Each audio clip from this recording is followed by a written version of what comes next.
Good afternoon. We're going to begin today's hearing in Assembly Education, and want to welcome everybody who is here. And this is the third time the committee has met this year, but it's our first meeting on bills introduced for 2012. Today's meeting is going to probably be... Can you hear me? Hello? Yeah. Today's meeting is probably going to be a little briefer than our meetings following this one. So stay tuned, because our other agendas are going to be quite full. We have three bills that have been pulled from today's hearing. AB 1662 by Mr. Fong, AB 1663 by Mr. Dickinson, and AB 1705, Mr. Silva, and one item on the consent agenda, and that's AB 1573 by Ms. Brownlee. So we have, we'll begin. We're taking bills in sign-in order, and that makes Ms. Huber is first with AB 1576. And, oh, yes, we will establish a quorum. I don't know what item that is in the agenda, however. So we'll figure that one out. So let's take roll call first. Brownlee. Present. Norby. Here. Amiano. Here. Buchanan. I Butler. don't know. Carter. Ing. Grove. Halderman. Wagner. Here. Williams. Very good. Welcome, Ms. Huber. Good afternoon. Yeah, it is. It is. Thank you, Madam Chair. Amy. Yes. Just, yeah. Does it sound, is your mic on? Okay, very good. Okay, I want to thank the committee and the chair for hearing this issue today, and really to thank the committee staff and the chair for putting a lot of time into this bill. I think we have a better bill because of it. This time. And I just want to thank everybody for all their work. That's better. I got it. Got it? Hello? Okay. As a consequence of the state's budget and resulting cash shortfalls, the state of California now defers 38% of its annual payments due to public schools into the subsequent year. These deferrals of cash certainly impose a cash shortfall on all public schools. This includes our charter schools. What AB 1576 seeks to do is allow the county offices of education to do the same thing that we currently do for our public schools. That is, allow them to loan money to a charter school for short-term, temporary cash flow needs to help charter schools deal with the deferrals that the state of California has imposed on all of public education. The problem that we have now is charter schools are not included within the authority that the county of Office of Education has for doing these short-term cash flow borrowing, and as a result, charter schools are having to go and borrow at much higher rates. When they borrow at higher rates, when they turn around and have to pay it back, when the state of California provides that deferral money, we are getting less money in the classroom in our charter schools than we do in our public schools. So that's why we're trying to fix the problem with AB 1576, make sure that everybody's able to borrow money at the lowest rate possible so that we can get the most money into our classrooms. I do have with me the county Superintendent for El Dorado County, Dr. Vicki Barber, here to testify in support of the bill.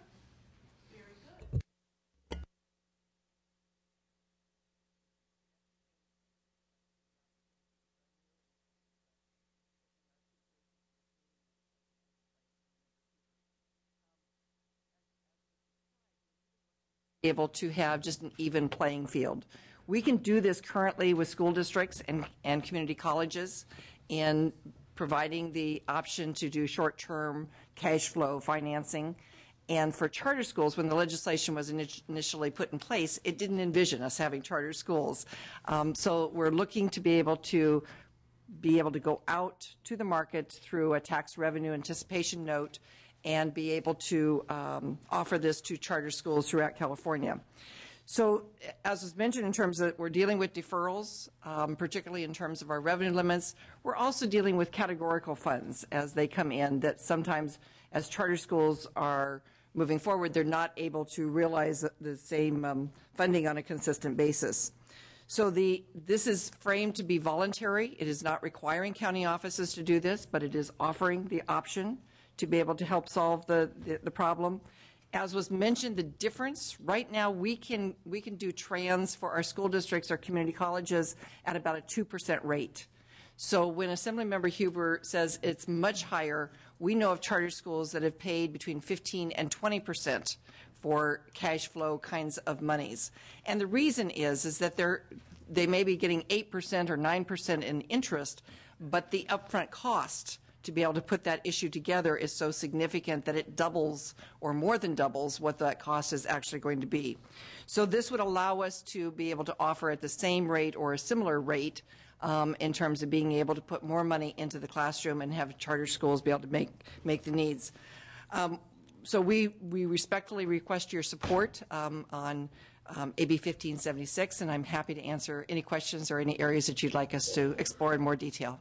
Thank you very much. Are there any other, was there questions? I have a clarification. Excuse me. There's some of the trailer budget bills, and there's language about this, about charter schools and their financing. Does that not answer some of your concerns?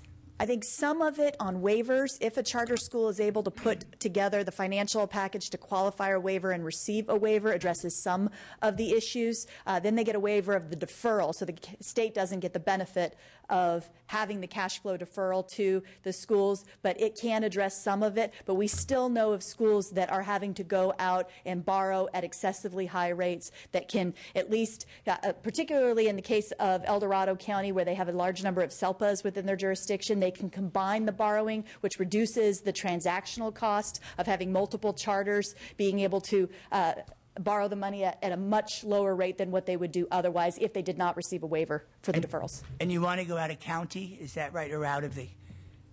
Right, that's the El Dorado County example because they actually, and maybe Dr. Barber could answer that better than I do, because they also do work with charters that are outside of El Dorado County but are under their purview. We serve about 138 charters throughout California in what's called a special education local plan area, a SELPA. And so that is across the state. And being able, in terms of the trans, being able to have a large enough issue. Most charters are going to be small, and they're not going to be going after the amount of money to be able to make it financially feasible. Your point in terms of the legislation that's been enacted that allows for waivers, and we are very appreciative of that. SB 70, SB 82, and AB 1610 all help in terms of providing waivers, but there are still 4 cross-year deferrals that are not covered by that legislation or by the budget that's proposed. So we still have deferrals that we would be dealing with that are not subject to the waivers. The other issue on the waivers is that you're actually, a charter's having to say they are almost destitute in terms of being able to qualify for that. And so often charters are not interested or willing to be able to say that to qualify for a waiver. What if the loan is defaulted on, and who's responsible? The way that a loan would get defaulted on here is because we're only doing short-term cash borrowing for the state's deferral of payment. The way it would get defaulted is if the state does not pay the deferrals. So ultimately, we are responsible for making sure that these get paid back by paying our deferrals. So if the members wouldn't mind, if we could go ahead and take the testimony, and then we'll have further questions. That's all right. Well, you said it was a clarifying question. So other members in support? Other witnesses in support? Thank you, Madam Chair, members. Moira Top. on behalf of the California Charter Schools Association advocates, and we are in strong support of this bill. As mentioned, deferrals have hit our schools incredibly hard, not unlike all school districts. But as mentioned, we really don't have very many financing options to use. A lot of schools go to the private market. Dr. Barber mentioned 15 to 20%. We've heard schools actually having even higher rates than that they've had to pay. So this provides one additional tool for our schools. It's not a one-size-fits-all. We don't think that no one expects that this is going to be the panacea for all of the problems out there, but it provides one additional tool that our schools can use. The unfortunate part about the deferrals and the timing of the deferrals is the fact that a lot of these deferrals, the increase in use of the deferrals has happened at the exact same time that the credit market has really crunched down. As you know, that it's been a lot harder to find private financing. Private financing is more expensive. Banks are more risk averse. And for a lot of the schools, smaller schools that have smaller loan amounts, aren't as sophisticated of borrowers, banks simply aren't interested in really diving into learning what does a deferral mean, what the responsibility of the school or the state is, that these deferrals still are apportionments that will be made at some point. It's really just a cash flow issue for schools. But banks, and I don't blame them, are not really able to, on an individual basis, continue to learn and understand and price a product that makes sense for them. So this bill will enable this pooling process for a lot of these schools that can pool with other like-minded and like-situated charter schools and provide a better source of funding. So we ask for your aye vote and appreciate your time. Thank you. Last witness for full testimony.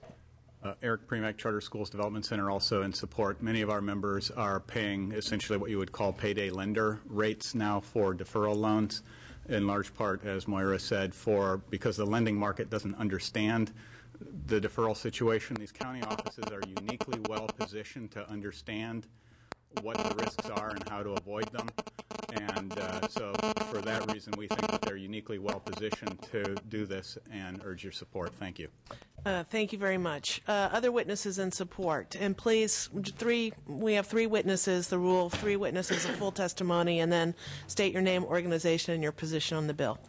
Thank you. Erin Evans Fudum with, on behalf of the Santa Clara Superintendent, Dr. Charles Weiss, the San Bernardino Superintendent of Schools, Dr. Gary Thomas, and also the San Diego County Office of Education here in support. Thank you. Thank you. Other witnesses in support of the bill.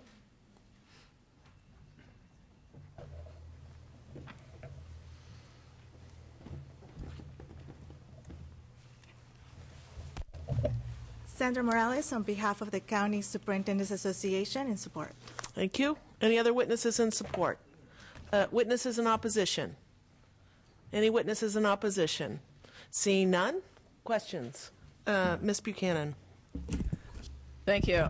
I have a few questions, but we spent, as you know, an inordinate amount of time on this, myself and my staff recently. So I'm trying to really get to the heart of what we're doing. I mean, are we talking about loans or from the county funds, or are we talking about the county helping to facilitate the purchase of trans by these districts?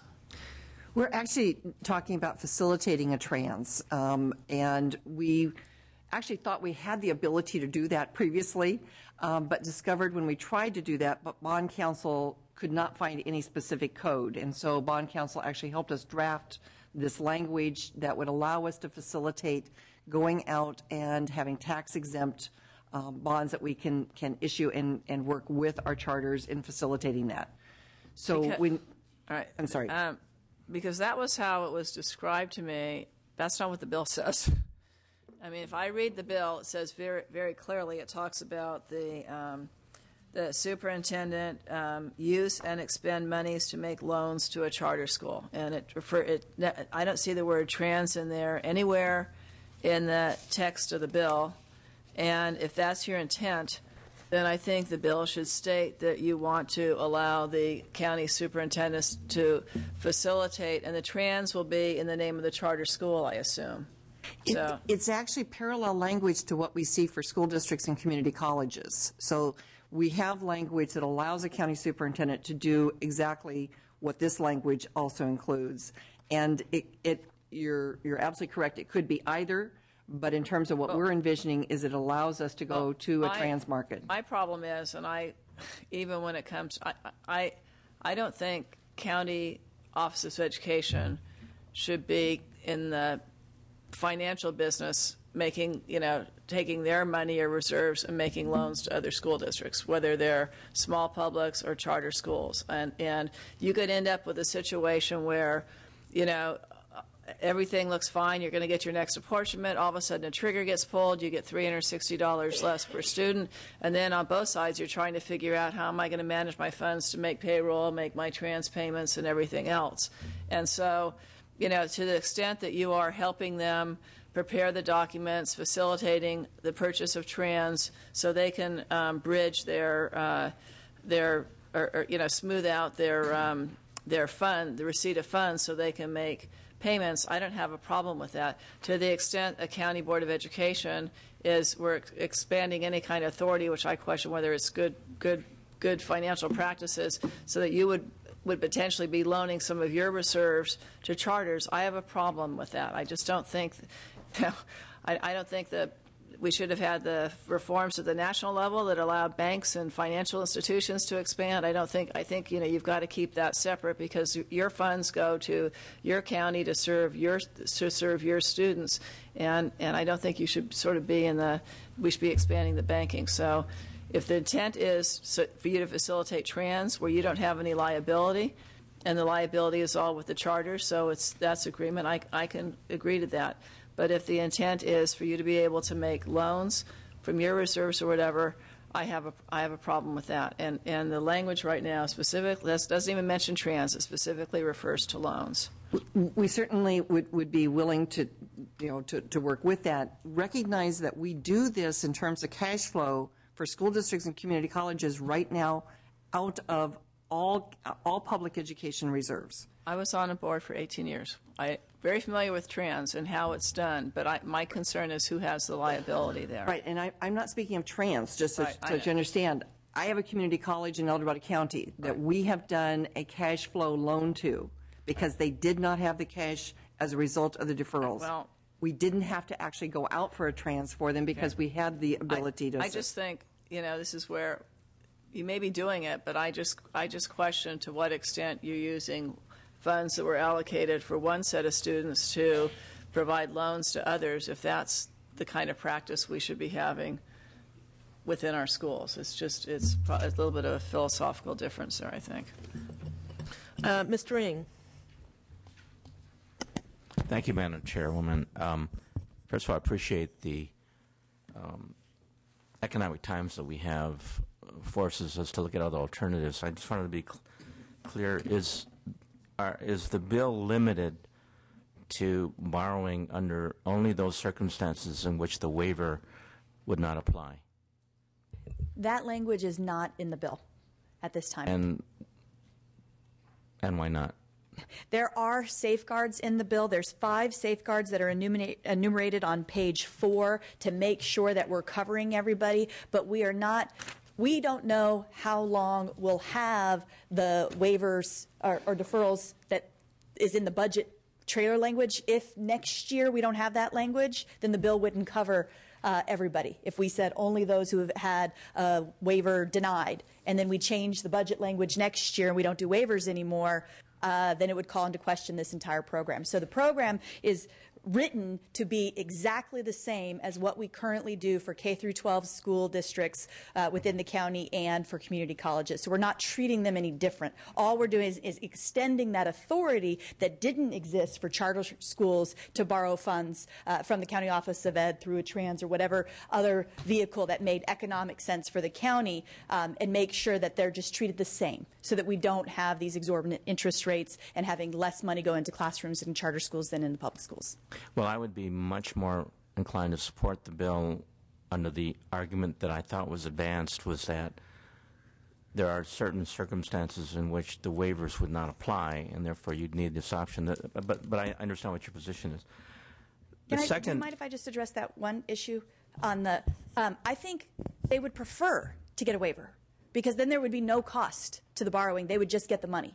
So the economic forces is people would line up to do the waivers first if they can, if they qualify, if their spreadsheets are going to show that they should get the waiver. That would be the preferable route rather than paying 2% even and transactional cost on borrowing money. But for those who it is not an option, this provides another vehicle. well, I'd like to see what.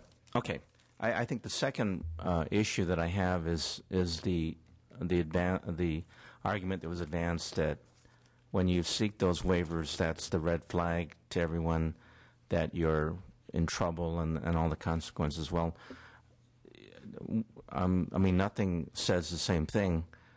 Well, I mean, does saying I'm going out for a loan, does that say anything other than that we have some financial issues? I'm not sure what the difference is. It's really in terms of what that message is. We have school districts up and down California, county offices and community colleges that are having to go out on TRANS, tax revenue anticipation notes, which are that short-term cash flow situation that we're dealing with. The statement that has to be signed in order to qualify for the waiver is basically saying I have no other options. I don't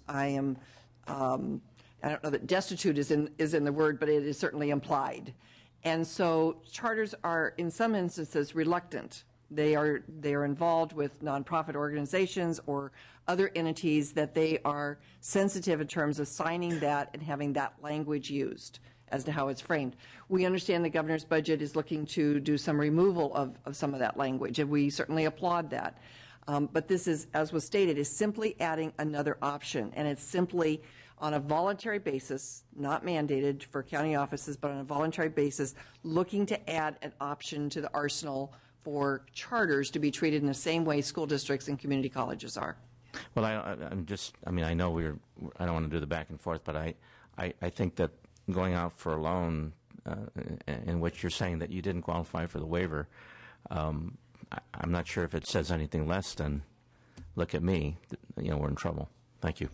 And I want to make sure that to address some of those concerns, because I don't think the perception, it's not the reason why I'm carrying the bill. And certainly there's nothing in the bill that says that a county office of education has to do short-term borrowing to a charter that actually is going to go belly up. That's why there's 5 safeguards, including checks and balances of having the superintendent okay it, having the county office of education okay it, solicit a recommendation from bond counsel about the advisability of making the loan. All of those safeguards are already in the bill, making sure that we're not just having the County Office of Education loan money to charters that are not going to survive anyway. And this is just really intending to go after covering the deferrals that the state is doing. They'll get paid back the deferrals when the state pays its money, and the risk should be minimal, but there's always some risk inherent in borrowing. Mr. Williams. Well, I might agree with the concerns of my colleagues if you did not include the kind of safeguards for advisability, but I consider the protections that both the committee has asked for and that you've envisioned in your original bill combined are adequate. Play out kind of a typical scenario. What kind of interest rates would the borrowing school have to take or have to incur? Is there ways for the county boards to recoup their sort of risk through administration costs on the financing? Walk me through a scenario. Absolutely. We would be looking at, first of all, combining charters so that you're getting a large enough issue so that those costs are not going to be exorbitant and make it fiscally not feasible to be able to move forward. And they would be reviewed, and that's one of the reasons we believe county offices are uniquely positioned, because we are reviewing school district budgets on a regular basis and analyzing and ensuring that they're fiscally sound. So we would do the analysis on those budgets, ensure that this was only for a short-term operational cost issue on cash flow, not a structural deficit, not a long-term, not a facility issue, and come to complete that analysis, go through all the safeguards that have been put in the legislation in terms of advising the authorizer, advising the county office where the charter is located, soliciting input from bond counsel on advisability. All those steps would be completed. We're looking at, we believe that these can be sized in such a way that we're probably talking about something between 2 to 4% in terms of cost, and that would include recouping the administrative overhead costs to be able to put this issue together and to make that happen. That's certainly lower than what we're able to enjoy on the commercial market. It's also lower than what the California Schools Finance Authority is being able to offer at the current time. So again, this is simply trying to get an even playing field because school districts are enjoying about a 2% on trans, trying to get us much, much closer so that charters are not disadvantaged.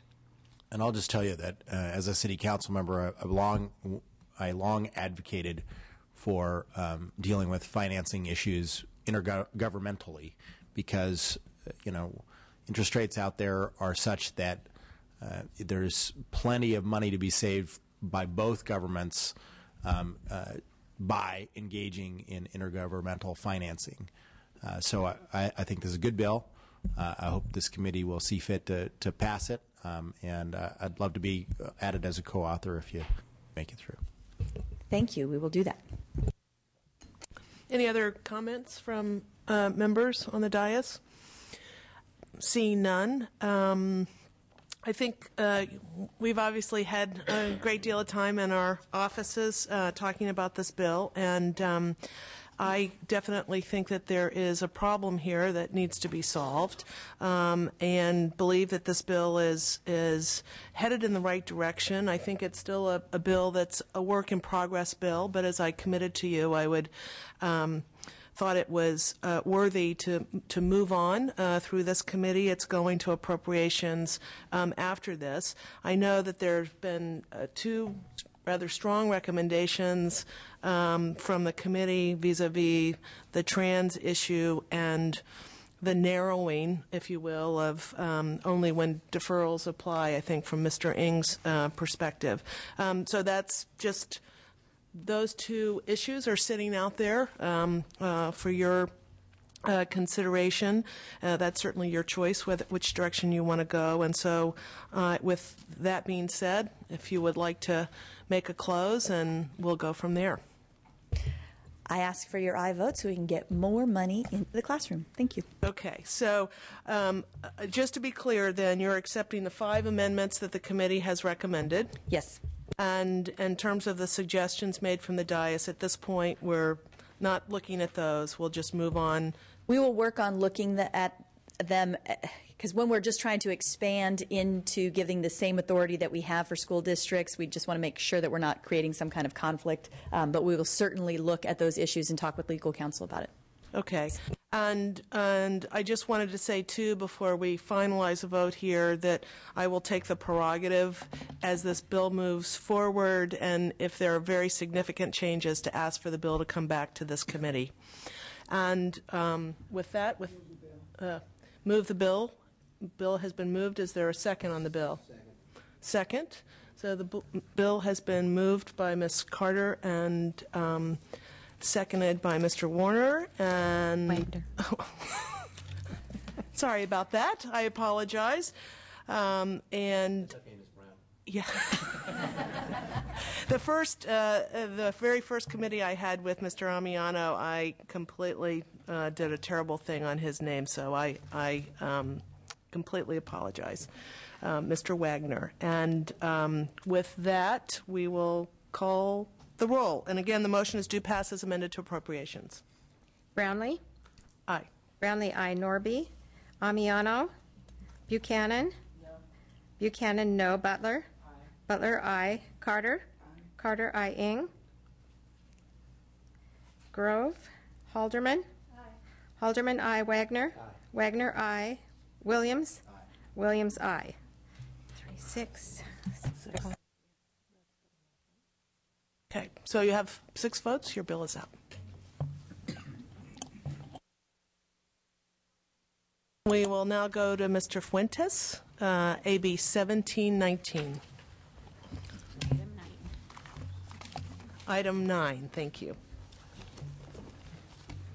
Good afternoon, Madam Chair, members, I am presenting on Assembly Bill 1719. First, let me say that I'm happy to accept the technical amendments as offered by the committee in its analysis. Members, there are approximately 1.4 million English language learner pupils, ELL students, in our schools, which represents approximately 23% of our total school population here in California. It is crucial these pupils have access to a comprehensive English language arts curriculum in order to achieve linguistically, academically, and ultimately professionally.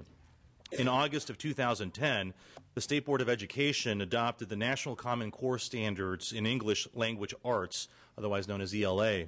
Since this time, California has taken significant steps to begin integrating these standards into our classrooms. For example, some of those include AB 240 Brownlee, which develops curriculum frameworks and professional development modules aligned to the Common Core Standards and prepares the state's assessment system for reauthorization and alignment with these new standards. Assembly Bill 124 also established a commission to revise and align the current English language development standards with the Common Core standards in the ELA. Senate Bill 140 Lowenthal requires the State Department of Education to develop a list of supplemental instructional materials for grades K through 8 aligned with the California Common Core standards in ELA.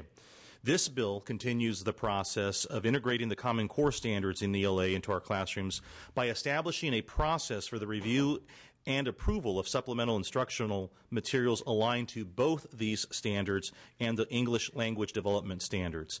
This bill is modeled after SB 140 Lowenthal in terms of process and use of supplemental instructional materials.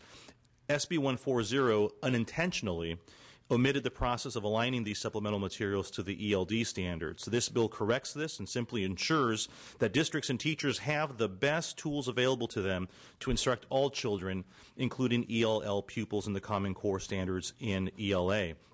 Since 1999, school districts have used the ELD standards in conjunction with the ELA academic standards to instruct English learner pupils in acquiring English. The ELD standards are designed to specify the English literacy skills that pupils need to become proficient in the academic content standards. The standards are also the basis of the California English Language Development Test, which measures pupils' English proficiency. This bill is very important to ensure that all ELL pupils have the best supplemental instructional materials available to them to develop the necessary skills to become proficient in English and to be successful. With that, Madam Chair, I do have witnesses in support, and I respectfully ask for an aye vote. Thank you, Mr. Fuentes. First witness in support. Good afternoon, Madam Chair and members of the committee. Martha Zaragoza Diaz, representing Californians Together and also the California Association for Bilingual Education. And we are co-sponsors of the bill along with AXA. And I'm here to ask your support on this bill. Assemblymember Fuentes delineated what the bill does and is trying to do very well. I just want to mention just one other point, or make one other point, is that we believe that these supplemental instructional materials are necessary in order to provide the teachers and the students with instructional materials that will help them transition to the Common Core standards when the instructional materials are adopted in ELA for the year 2015-16, and also to prepare them as a bridge with regards to the assessments that will be coming down the line in 2014.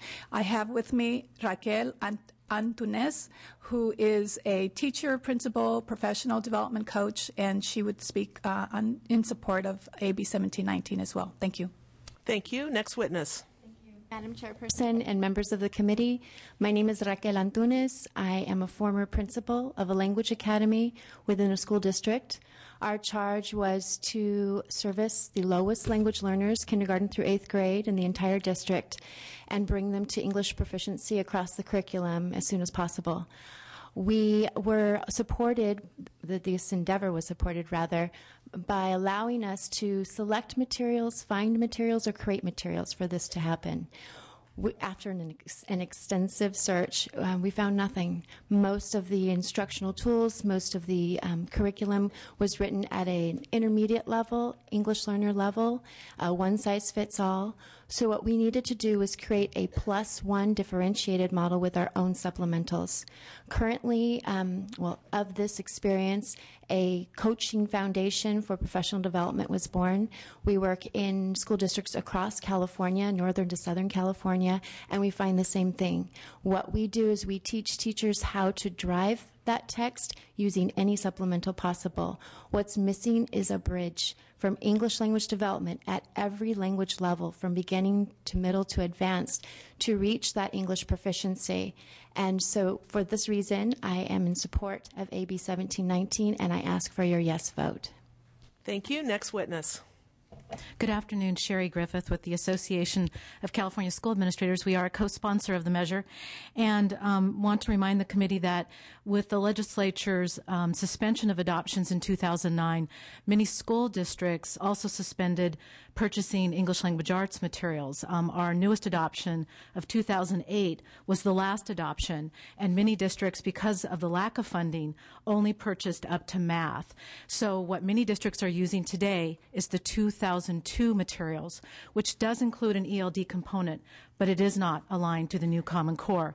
If we have to wait until the resurrection of adoptions, we estimate if new materials become available through that process, it would literally be 16 years before we have an opportunity to have new ELD materials.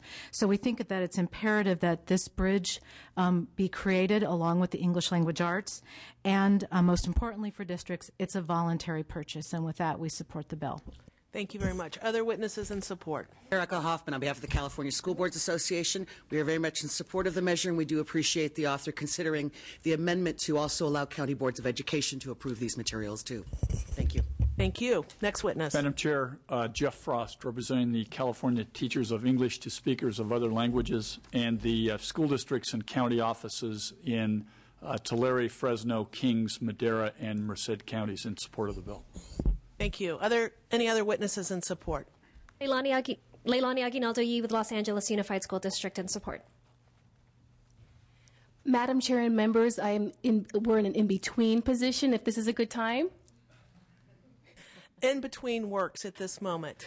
Thank you so much. Janice Warden on behalf of the State Superintendent of Public Instruction, Tom Torlakson. The superintendent is very much in support of the policy in the measure and applauds the author and his staff for bringing this issue forward. We will continue to work with his staff on the funding components of the measure, and we look forward to having an official position in the near future. Thank you. Thank you very much. Any witnesses in opposition to Mr. Fuentes' bill? Seeing none, the bill has been moved by Ms. Halderman and seconded by Mr. Wagner. Are there any questions or comments for the author? Seeing none, well, I would like to say thank you for bringing this bill forward, and thank you for your continued leadership for English learners, and I appreciate that. And I know this bill is moving to the Appropriations Committee, which is a very tough committee, and would like to add I would like to add on as a co-author in hopes that that might help it get through appropriations. I get the sense that it may, Madam Chair, and we'd be happy to take that amendment. But you would accept me as a co-author? Absolutely. Thank you very much. It would certainly help. And so it is due pass as amended to the Appropriations Committee, and if you'd like to close. Just thank you for your attention, and particularly, Madam Chair, your leadership on the issue as well. And I think you heard from our witnesses. Respectfully ask for your aye vote. Thank you very much, and with that, we will call for the vote. Brownlee? Aye. Brownlee, aye. Norby? Amiano? Buchanan? Aye. Buchanan, aye. Butler? Aye. Butler, aye. Carter? Aye. Carter, aye. Ing? Aye. Ing, aye. Grove? Halderman? Aye. Halderman, aye. Wagner? Aye. Wagner, aye. Williams? Aye. Williams, aye. 8 votes, and your bill is out. Great. Thank you, members. Thank you very much. Are Ms. Mitchell or Mr. Laura in the House? She's on her way over.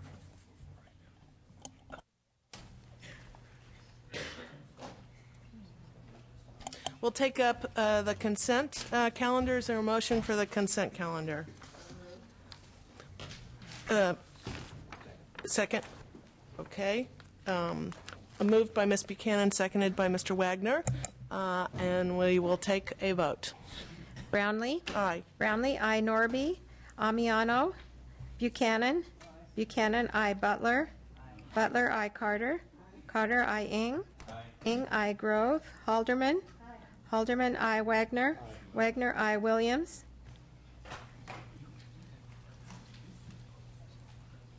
How many votes? So there's 7 votes, so the consent calendar is out. And Mr. Wagner, if you'd handle the meeting for the moment, and I will present my bill while we're waiting for the other authors. Thank you.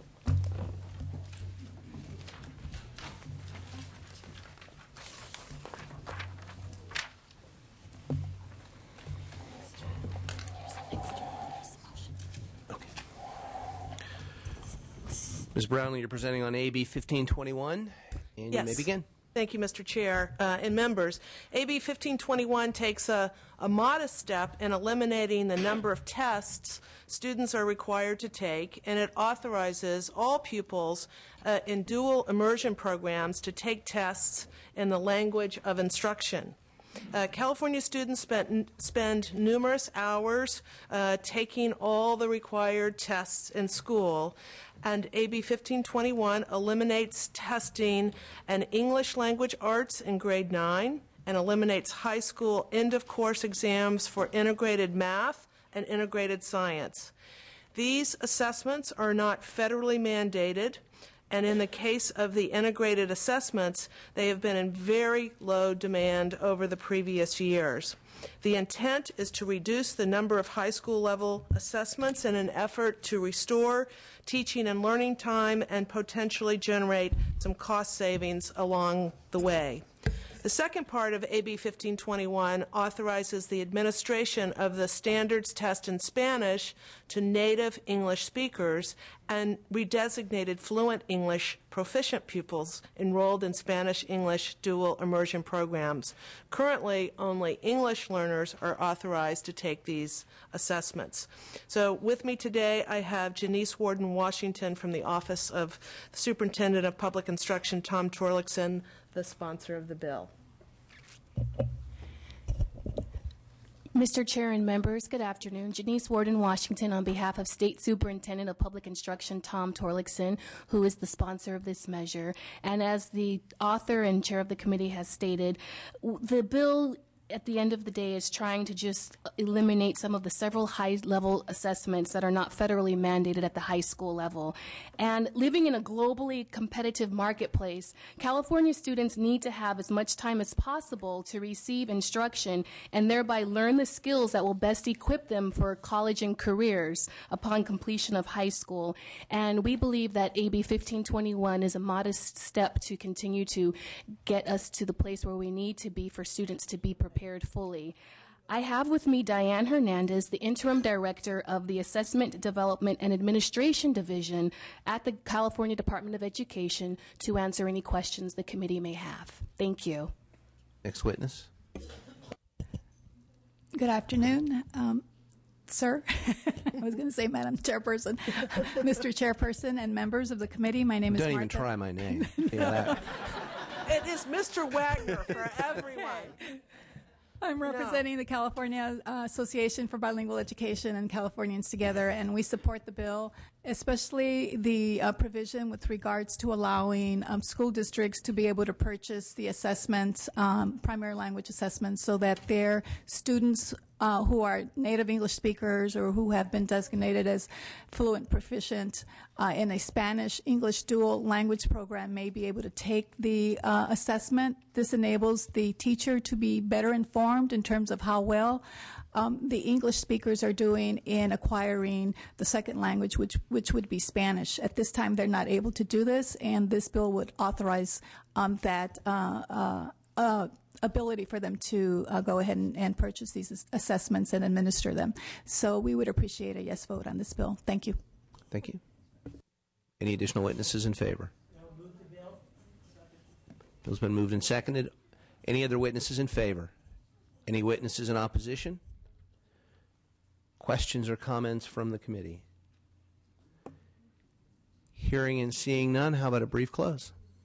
Thank you, Mr. Chair.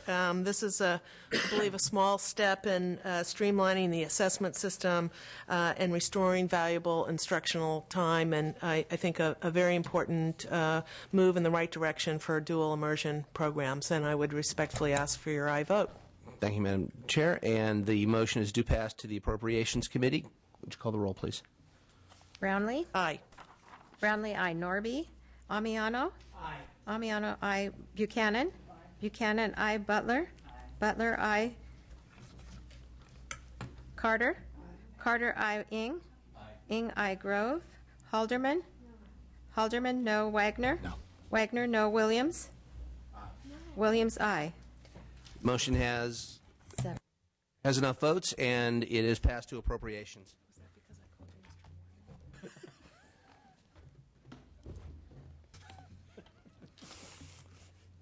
Okay, we move on to Ms. Mitchell, Assembly Bill AB 1673, and that is item 7 on our agenda. Welcome, Ms. Mitchell, to our committee. Thank you very much. I'm sorry I'm late. Not a problem. I'm pleased to bring before the committee today AB 1673. This bill streamlines child care eligibility and promotes continuity of care. Child care is critical to the healthy physical, cognitive, social, and emotional growth and development of children. In June of last year, informational memorandum on continuity of care by the Federal Administration of Children and Families documented that children have better educational and developmental outcomes when they have continuity in their child care arrangements. Since, for many years, we have known that the time for the most dramatic brain development, constant adjustment to new surroundings and routines can have long-term negative consequences on the child's cognitive development. Child care assistance not only enables parents to work, but also to be more productive knowing that their children are in safe and stable settings. During difficult economic times, it is particularly important to maintain continuity and consistency of stable child care environments for employed families. Currently, parents receiving child care subsidies are required to report a long list of small changes in their income or their work status within 5 days. Adopting a 12-month subsidy eligibility with limited interim reporting requirements can promote sustained access to subsidies and continuous care arrangements for children. An annual determination will also benefit child care providers who contribute to the education and nurturance of children as well as our economy. Child care agencies will benefit from simplified administration of subsidies. The Child Care and Development Block Grant Act does not prescribe a specific eligibility period for families receiving CCDF-funded child care, nor does the Act address the frequency of or need for redetermining eligibility once it's been established. So I want to respond to some of the issues that were raised by staff in the committee analysis. First of all, we've been in touch with legal experts at the state and local level and will work with CDE to determine this bill complies with all federal rules regarding continuous eligibility. That's been the goal of our bill, so we'll make sure that we're on track there. We've convened a broad stakeholders work group who will be meeting next week to explore the bill in more depth. My current preference is to retain continuity for all categories of need. However, we'll raise issues with stakeholders next week and consider this issue more carefully. We also are pleased to accept the recommended amendment language from your staff, which will exempt children in stage 1. That's perfectly fine. So we've got witnesses here representing Parent Voices, CWDH, and numerous other interests in support of this measure, and I ask for your aye vote. Thank you, Ms. Mitchell. Witnesses in support.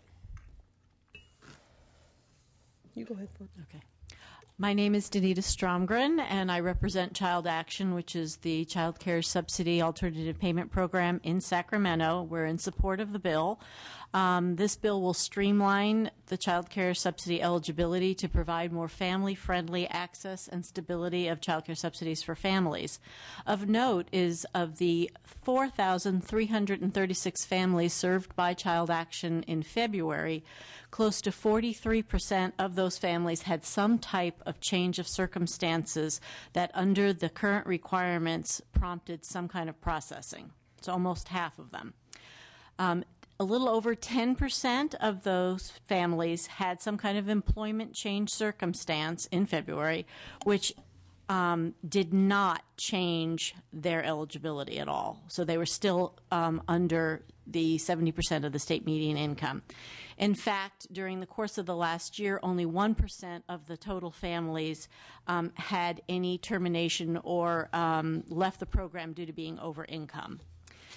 18.5% of the families in February had some kind of income verification process changed, and of those, 60% of the families had no change in their family fee, even though their income may have changed. So it was obviously a very slight change in their income. So between those two factors alone, there were very little changes at all processed that resulted in any family eligibility or fee collection. So we feel adopting the 12-month subsidy eligibility can promote the sustained access to subsidies and continual care arrangements, especially during these very difficult economic times. There tends to be more of a fluctuation in family income, and this bill would provide for the stability in that. Of special note is that the implementation of a 12-month eligibility period is one of several policy options encouraged by the Federal Office of Child Care in a recent information memorandum, and it specifically states that the Office of Child Care considers 12-month eligibility to be consistent with the goals of both program integrity and child-focused, family-friendly policies, and we ask for your support of the bill. Thank you very much. Next witness. Thank you, Madam Chair. My name is Mary Ignatius, and I'm the statewide organizer for Parent Voices. We're a parent-led, parent-run grassroots organization fighting to make quality child care accessible and affordable for all families. And on behalf of our 15 chapters, we ask that you support this bill. Our tagline on our T-shirt states that child care keeps parents earning and children learning, and this bill exemplifies that message in so many ways. We recently, last month, held budget advocacy trainings with 200 parents in 3 different regions, and we asked them, if you could improve the child care delivery system, what ideas do you think you would put forth? And in all of the 3 trainings, whether it was the rural northern counties, Central Valley, the Bay Area, they all said what this bill does in reducing and eliminating some of the reporting requirements. And I just want to take a moment to tell you a story of a parent named Jackie, who I believe exemplifies why we need this bill to pass. Jackie is married. She has 3 gorgeous daughters, 10, 4, and 2.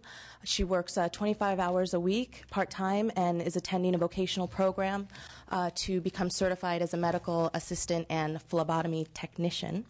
And her husband is, I had to work on that, her husband is a day laborer.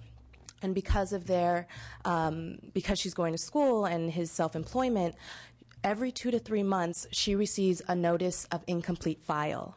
And she has about 2 weeks to provide the following documentation: a letter from her employer, a letter from her school stating the expected end date of the program, a letter from the medical clinic where she is doing her externship, and her husband must produce a log of all his hours for the month, including phone numbers of clients who he works for. Jackie describes the anxiety that ensues in collecting all this documentation and the humiliation and embarrassment that she goes through in order to collect all of this documentation.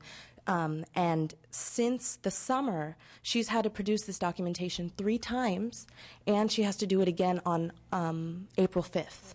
And so I ask you, is this really a good use of her time or her caseworker's time?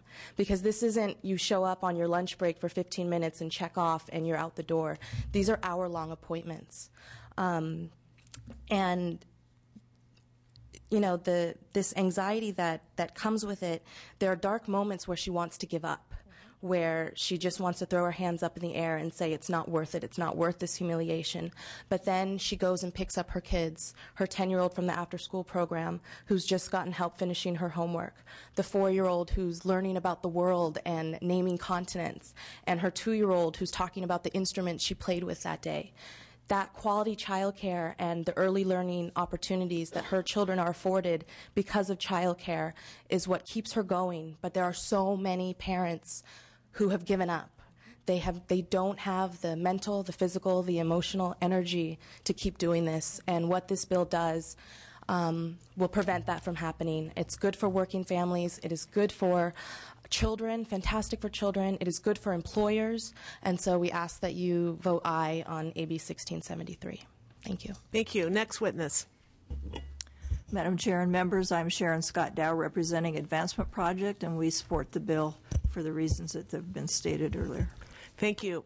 Next witness in support. Jessica Bartholow with the Western Center on Law and Poverty in support. Kathy Sunderling with the County Welfare Directors Association and the California State Association of Counties, both in support. Donna Snaringer representing the Child Care Resource Center in Los Angeles and the Contra Costa Child Care Council, both in support. Rebecca Gonzalez, National Association of Social Workers, California chapter, in support. Clarissa Douthard, parent leader with Parent Voices, who understands the difficulties of working families, in support. Tim Fitzharris, Professional Association for Childhood Education, in support. Renee Bayardo, SEIU, California, in support. Thank you very much. Are there any other witnesses in support of Ms. Mitchell's bill? And any witnesses in opposition? Seeing none, any? Bill has been moved by Ms. Buchanan and seconded by Mr. Amiano. Any questions or comments? Ms. Halderman. Dr. Halderman. Thank you, ma'am. First of all, thank you for bringing this issue forward, and I appreciate the story about Jackie, was it?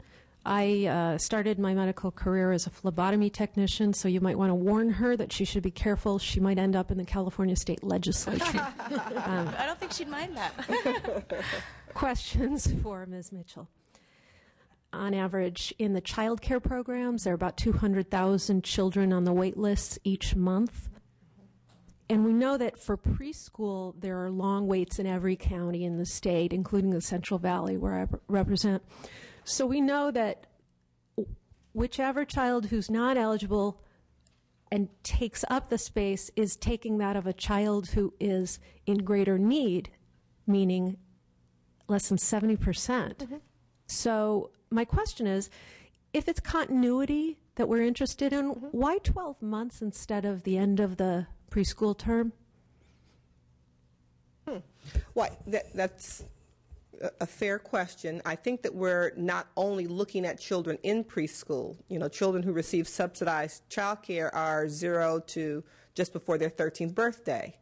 And so the whole notion of 12 months, I think 12 months is consistent with dialogue that's happened in this body around quarterly status reports in Medi-Cal, in CalWORKS, and looking at the frequency with which critical eligibility factors change.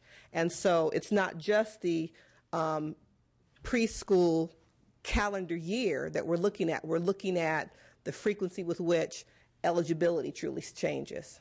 See what I'm saying? And so if it's an infant who's in care throughout the course of the year, the preschool, the 9-month academic year, it seems to me apply. a very different set of circumstances if we're talking about kids in a calendar year as opposed to in an academic. For example, in Medi-Cal, you don't get to a point where you don't need health care. Right. But in preschool, there actually is an end, and my concern is that we've hit, let's say, 9 months, it's the end of the school year, and then we have an additional 3 months that they're eligible while there are 200,000 kids who'd like to apply. Well, but those 200,000 aren't all preschool age. 200,000 is the entire cell, so they could be 0 to 13. And actually, the state preschool program already allows annualized eligibility, so they don't get cut off in the middle of the school year for part-day state preschool programs. We're only talking about the full-day programs that are provided for families who are working or in training. The state preschool programs are based on educational purposes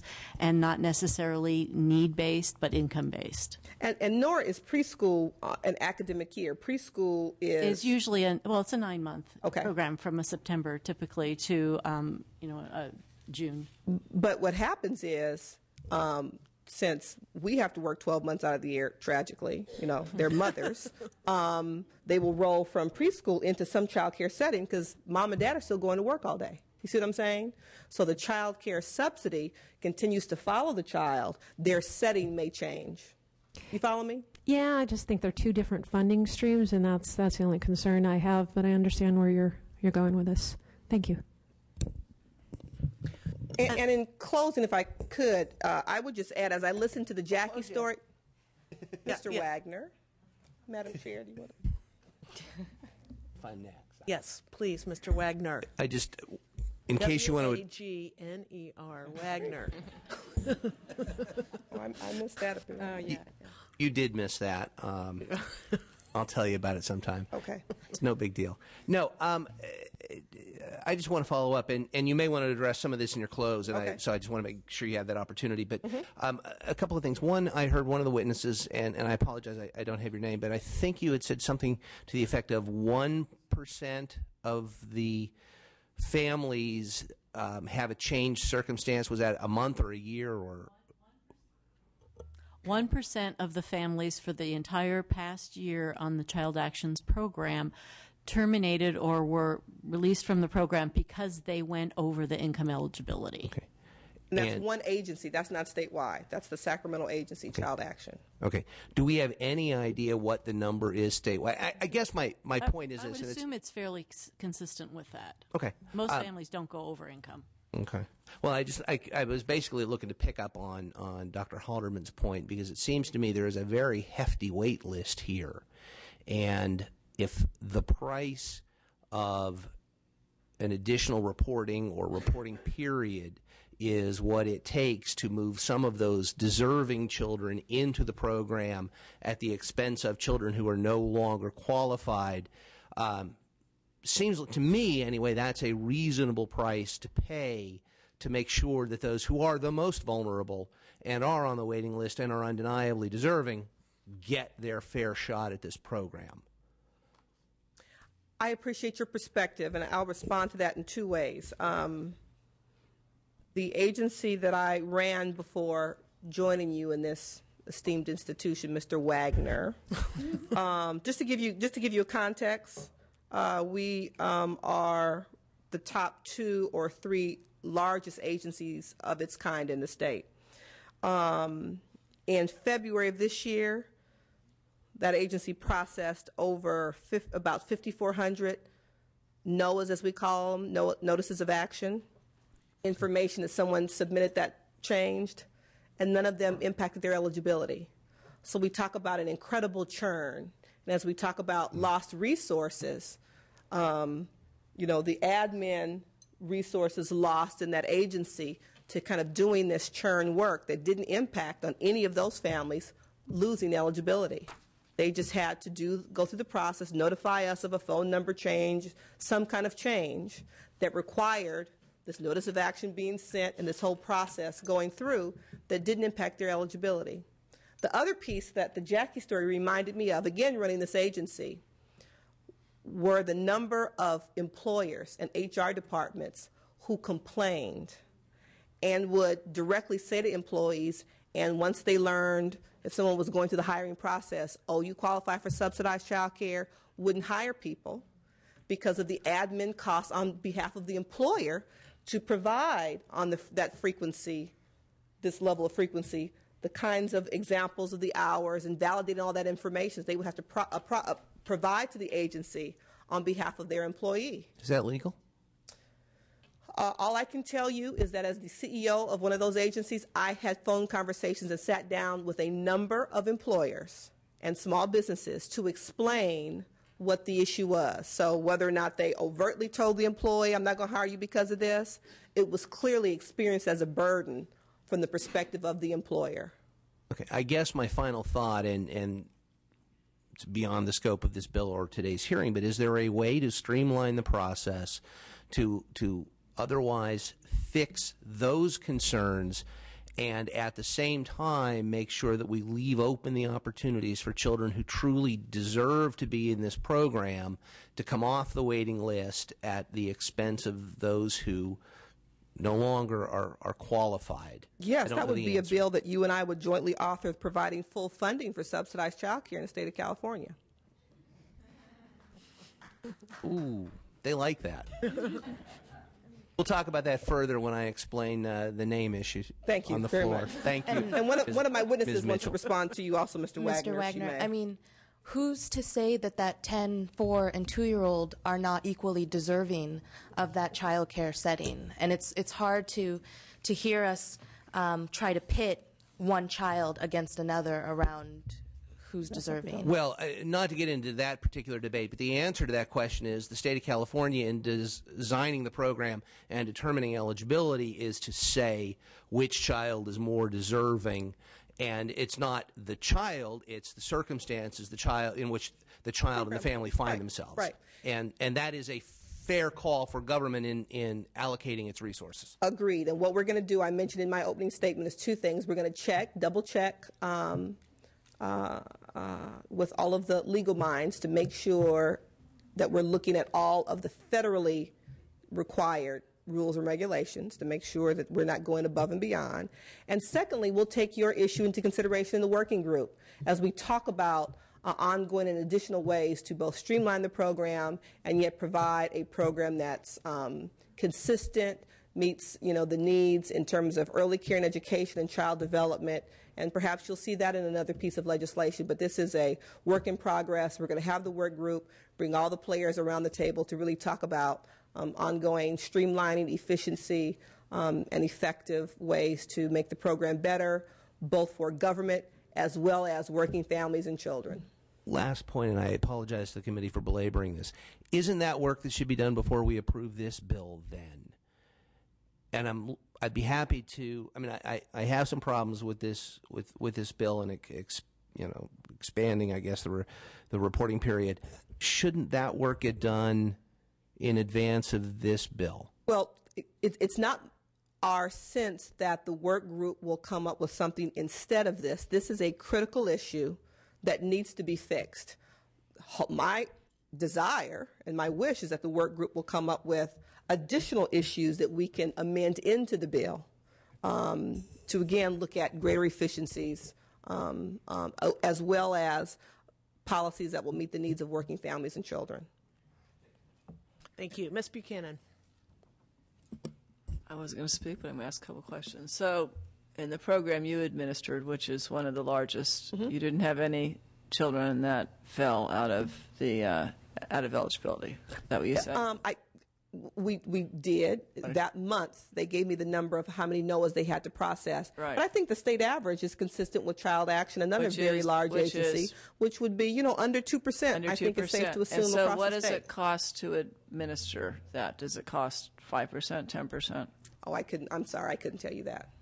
Because I don't want to be penny wise and pound foolish here. I don't want to spend more money checking than I'm actually going to save and put children into the program. I mean, I agree there needs to be integrity in the program. We need to make sure the money goes to those people who are eligible and deserve it. But there also has to be a reasonableness test here. Right. And I think for young children developing, having consistency in child care is critically important to their emotional development, to their intellectual development, to how they do in school moving forward. Having been a working mom until I gave birth to my twins and had 5, I know that there's nothing more important for someone who's going out and trying to get an education or gain the job skills or work to pay the rent and put food on the table. There's nothing more important than knowing that your child has consistent, secure child care. So I think it's critically important, and I don't think our obligation stops when the school year ends. And so, I stand by my motion to pass the bill. I thank you for bringing it forward, and I think it's a positive step forward for the children and working families in the state.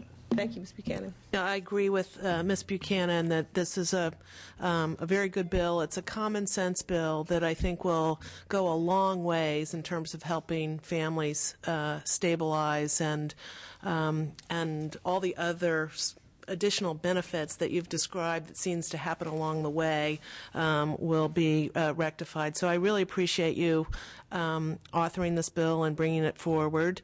And the bill has been moved by Ms. Buchanan and has a second from Mr. Amiano. And if you have a close, the motion is do pass as amended to appropriations. And if you have a close, respectfully ask for your aye vote. And we will take that vote. Brownlee? Aye. Brownlee, I. Norby. Amiano. Amiano, I. Buchanan. Buchanan, I. Butler. Carter. Carter, I. Ing. Ing, I. Grove. Halderman. Halderman not voting. Wagner. Wagner not voting. Williams. Williams, I. 6 votes. 6 votes. Your bill is out. Thank you very much. Thank you. Appreciate it. Last but not least is Mr. Laura, AB 1575, which is item 3 on the agenda. Welcome, Mr. Laura. Table the bill. Oh, I'm sorry. Thank you, Madam Chair and members. This bill seeks to reaffirm California's position that our K-12 public school system is and will remain free. The California Constitution was amended in 1879 to provide all children in our state with free schools, and in 1984, our California Supreme Court reaffirmed this guarantee. This means that a student's participation in an educational activity cannot be conditioned upon payment of a fee.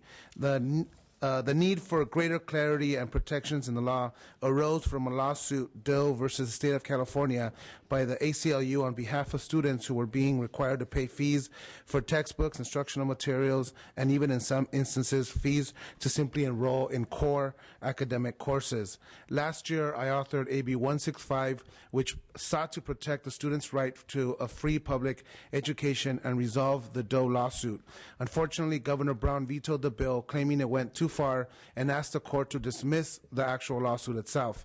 However, in January, the LA County Superior Court rejected the state's request to dismiss the case, resulting in a tremendous victory for our students everywhere.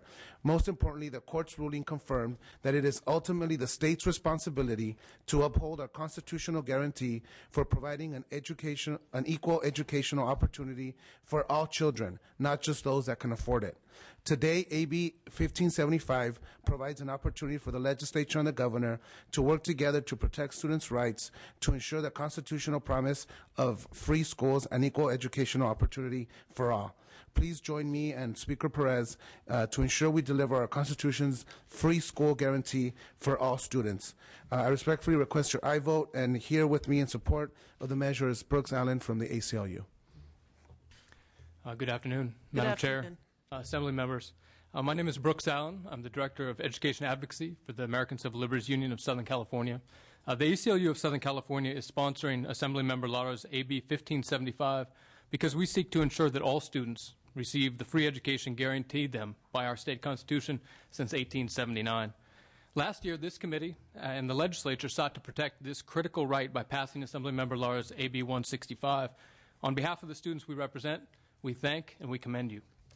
Your vote was consistent with the state's constitutional duty to ensure that all schools provide the basic equality of educational opportunity, a duty the judge in our free schools lawsuit, Doe v. California, invoked and highlighted when he overruled the demurs filed by the state of California and the other state defendants just 2 months ago. While Governor Brown vetoed AB 165, he also expressed his belief that compliance with the free schools guarantee is essential.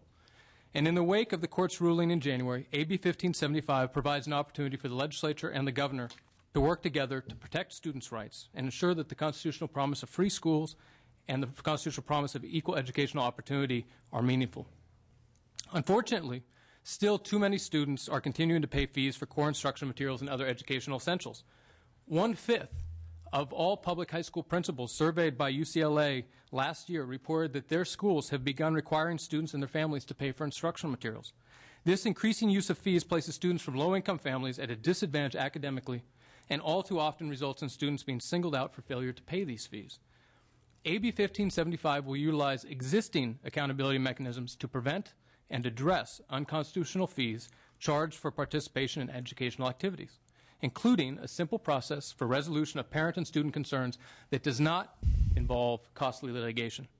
And finally, AB 1575 highlights the fact, demonstrated by the practices in a majority of school districts, that fundraising can be accomplished through constitutional means, including solicitation of voluntary donation and voluntary participation in fundraising activities. The ACLU respectfully asks for your support. Thank you. Thank you. Next witness. Martha Zaragoza Diaz, representing the California Association for Bilingual Education and Californians Together, and we support AB 1575.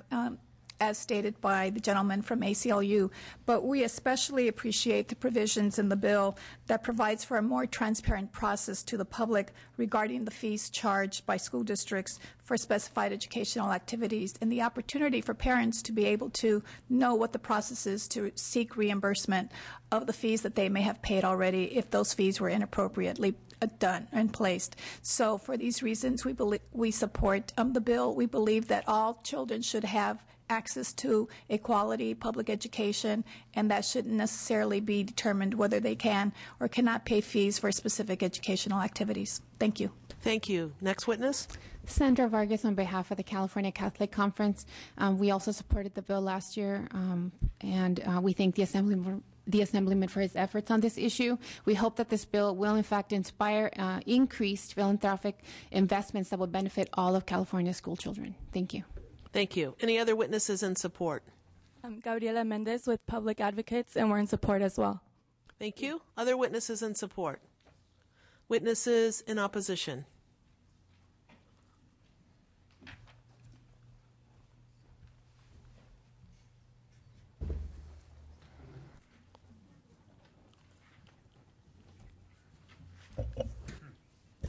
I'm Laura Preston with the Association of California School Administrators, and we have an opposed unless amended position on this bill. We are in support of what the basic premise is of that we should not be charging students for fees for basic educational programs and things that are necessary for their basic educational future. The problem that we have with the bill is that it goes further than what the courts have rendered by mandating that we do really a self-mandated reporting on whether we've charged those lawful fees or not. The bill has a requirement that we have to comply with the uniform complaint process. There's posting, there's noticing, there's things already that we're going to have to do. We think the provisions in the bill go too far. I handed out to you because I think one of the most important things that you can do with this issue is raise awareness to our members about the fact that we cannot charge fees. We're still hearing from the proponents of the bill that some school districts are still charging fees, whether it's the teachers or the principals or whatever. I'm handing out to you a copy of what it's going to go out in our EdCal next week to 18,000 people are going to get this, and then there's going to be online, we're going to have it online, an actual document to show our school district leaders on what they can and cannot do in light of the court cases. We think this is the way to go, to raise awareness, to make sure we educate people on what they're allowed to do by law, by current law, and by what the courts are ruling. And so, again, we think the bill goes just too far. If you want to limit it, that what the court cases have said, we probably walk away from opposing the bill, but the increased mandates in the bill we just have to oppose. Thanks. Thank you. Next witness. Thank you, Madam Chair and members. Jeff Baca, representing the California Association of School Business Officials. We, too, recognize the need for the legislation, and we think that the bill reasonably describes the fees that should be illegal. Our primary concern is with the requirement to expand the annual audit process to include the review of fees, which we think will both increase the costs of annual audits and increase the burden on central office staff that has already been dramatically reduced in recent years due to budget reductions. Thank you. Thank you very much. Any other witnesses in opposition? Seeing none, are there questions? Ms. Buchanan. I have a couple of questions, maybe actually part of it, but you outline a complaint procedure here on page 7, and then so it talks about, it starts out saying the complaint procedure, if you're not satisfied with the resolution with the principal, you can go to the governing board, but then it goes down when you get to line 25, it says complaints involving the imposition of pupil fees for participation in educational activities, a complainant who is not satisfied with the resolution proffered by the principal or the designee of the district superintendent charter school has the right to file an appeal to the state superintendent. Is there a reason you wouldn't have that same complaint procedure allowed to go through the school board of a district and not have them try and resolve it? You're not happy with the principal, you're going to go straight to the state superintendent of schools? Yeah, if I may, just to address that point, part of it is the bill's building on the existing Williams complaint process. And the way the existing Williams complaint process works is you've got your textbook, teacher, and facility complaints. And textbook and teacher complaints, they end with an appeal to your local governing board. A facilities complaint is unique in this process in that you can appeal up to the State Department of Ed. But you can also go to your to your local governing board as well. That would be equally true for this complaint process. So it just means that essentially any complaint regarding an unconstitutional student fee would follow the same track as a facility complaint. You could go to your governing board, but you'd also have the ability to appeal to the State Department. I would suggest if I were on a school board and a fee were charged at a school, which I may or may not be aware of, I would certainly appreciate the ability to try and correct that before someone were filing a complaint to the state superintendent of schools. I don't think, to me, people, they're elected to deal with that, and, the fees you're talking about aren't just potentially in districts that are affected by the Williams decision. This could be in any school, any of the 10,000 schools in the state of California, and it just surprised me that you wouldn't allow some kind of procedure there that was a little more. And then when the penalty that you have of 1% of the code, the payment codes, 7,000 in the 7,000 series, that's not simply if you had a complaint last year that were in the audit. Even if you have a new one, you're still going to withhold. When some of this could be intentional, some of this also could be inadvertent. And I agree with AXA. Children are entitled to a free and appropriate public education. I just want to be sure that we're dealing with this in a rational manner. And that just to me, I remember, last year, I didn't end up voting for it, and I did end up voting for it, and that bothered me, and it still bothers me. And it's not, I don't see any. School districts are on really hard times right now, and sometimes things will happen. Sometimes they're unintentional, but oftentimes they're very inadvertent. And I understand that, Senator Buchanan, but the fact is that, at the end of the day, these are folks that can't afford the process, and it's this pay-to-learn process. And I know it might be inadvertent. We're not saying that this is unintentional, but it's still happening, and it's still affecting poor students. And I understand. It affects all students. Fees are, it's happened across the board in poor districts, in rich districts, and it shouldn't happen. But if it somehow inadvertently, someone may come in and think it could be well intended, but they've, so far something was brought to me and I corrected it. Now something's inadvertent and I don't even get an opportunity to correct before you're withholding 1%. Well, and just to clarify, nothing would be withheld until they've had an opportunity to remedy the issue. In fact, remedy over a full year. The only way under the bill that there would be. I think this bill says. It says. It says if you didn't, or if there is a new exception. Right, but the audit exception would be triggered by if a district did not conduct their self-check at the beginning of the year. So in the first 8 weeks, if they didn't do their self-check, that's the audit exception. Then they'd be given a chance to go back and actually make their certification that they have done their self-check. It's not whether there's a complaint that goes through that was unresolved that would trigger the audit exception that would then lead to an audit finding that would lead to the penalty. It says if you have a new audit exception. Right. But the audit looks to whether the district has actually done their self-check. It doesn't look to whether the complaint has been filed or not. This could be a whole new issue. It could be at another school, something that comes up, A teacher says, could you bring your compasses in or whatever, and someone says, well, you can't require kids to bring their own compasses to geometry. You've got to pay for that or whatever. What happens? I understand, but I guess if that happened, for instance, and that didn't come up through the self-check, that would come up through the complaint process. Right? Someone would flag this as something that they'd have a chance to rectify. If the district takes care of it, there's no connection to the audit process there. That doesn't get checked through the audit.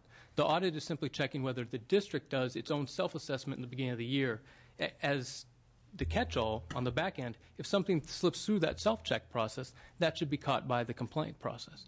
And so there's no way that a complaint that was filed and addressed by the district would ever result in this penalty as the way that the bill is constructed currently. I'll go over it with you in more detail. Okay. That's fine. Any other questions? Mr. Wagner.